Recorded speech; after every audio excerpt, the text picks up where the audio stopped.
is Wednesday, my dudes and wildcats, so that means it's time to review episode 3 of season 3 of High School Musical, the musical, the series, and boy, is Camp Shallow Lake bringing the drama. There were some reveals this episode. We're gonna do things a little out of order today. We're gonna do my scream moments first because this episode was definitely my favorite of the 3 that we've gotten for this season and potentially one of my most favorite of the entire show just because of the way it laid out the characters' problems. Everything was kind of interconnected. There was no cutting away to a different storyline outside of Camp Shallow Lake.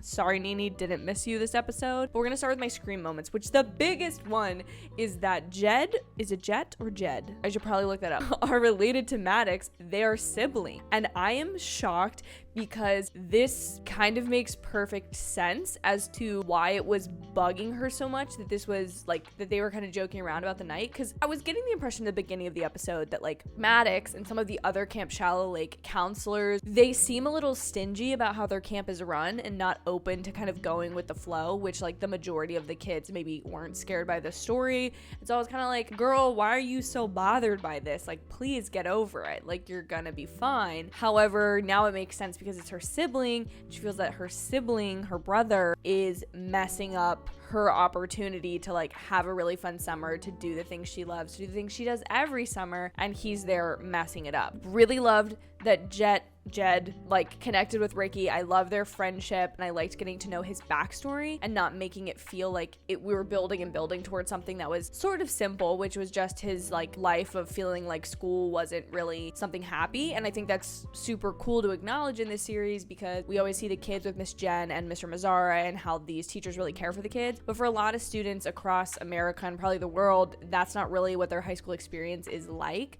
It's not necessarily that happy, really good friends with your teachers, like really enjoying your time there. Sometimes it's a kind of difficult process and it takes the joy out of things you otherwise enjoyed. So really loved that like dissection there. And I audibly gasped when that reveal happened. The one other scream I have that just came to me was like there was a camera shot of like someone in the woods and that was never addressed, and now I'm a little freaked out about it because that was when Maddox was at the campfire with them all. So is something spooky going on? I don't know, but I was definitely there for the spooky vibes. I was definitely there, although then I was sad that it was 90 degrees outside and not October fall weather. But my only like bad scream moment, my like cringe annoying, EJ is getting a little jealous at the end of the episode that Gina and Ricky have spent pretty much the entire camp night together. He's not getting to enjoy the camp how he normally does because he's stressed about doing the director role well and feeling like the entire success of the camp and his friends' summer plans is kind of on him, which that's kind of stressful. EJ, like, calm down, EJ, you're gonna be okay, bud.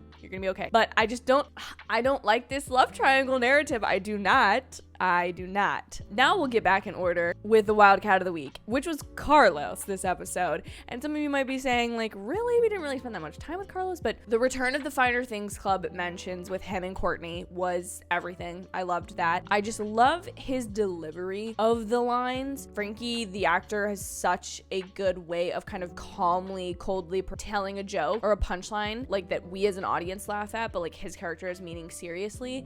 And I just love Carlos. He just always brings me a little bit of happiness. Him and Courtney's dynamic, with Courtney being terrified of the woods and like them just not being camping people, like them just being, the Finer Things Club. That's just not what they're used to.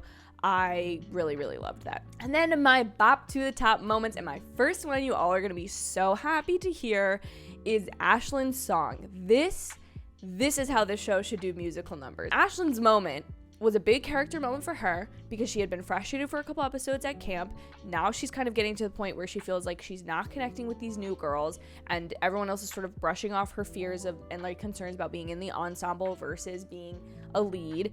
And she finds a piano, and I liked like the fantastical magical element that a lot of these singing numbers do. They really put you in the head of the character and experience what they're feeling. But Ashlyn's didn't feel like a music video, and it was because it wasn't like a high production value. It gets the sentiment of the song across without feeling like, oh, this person's like looking right in the camera. Like, she was in the moment and she stumbled upon that piano in the plot of the episode. And so bravo to the writers. I just really thought that was great. And overall, the writing of this episode, with having it connect to everyone's fears about the play, fears about their relationships, fears about who they are that summer, connecting to the scariness or lack thereof of the story that Maddox is trying to tell them of the woman in the wood. I just thought that was so clever to kind of use these random other things that are happening, EJ and Gina not spending the time together and her spending it with Ricky, and that awkwardness level, Ashlyn having tension with both Val and Maddox, like using that tension to create like jump scares when things happen, not because you're actually like super spooked. This episode wasn't spooky necessarily, but you guys get what I'm saying there. I just think the writing was really committed to like this storyline and telling out this like night in the woods, this newbie night at camp, and I just really loved that. That's it for this episode. I really loved it. Please let me know what you thought in the comments down below. As always, be sure to like and subscribe if you want to see more HSMTMTS reviews, because they will be coming your way for the foreseeable future as long as this season continues to air. Thank you all so much for watching this video. I hope you all have a wonderful Wednesday evening or Thursday morn whenever you're getting to see this video, and I will see you all in my very next video. Bye, y'all.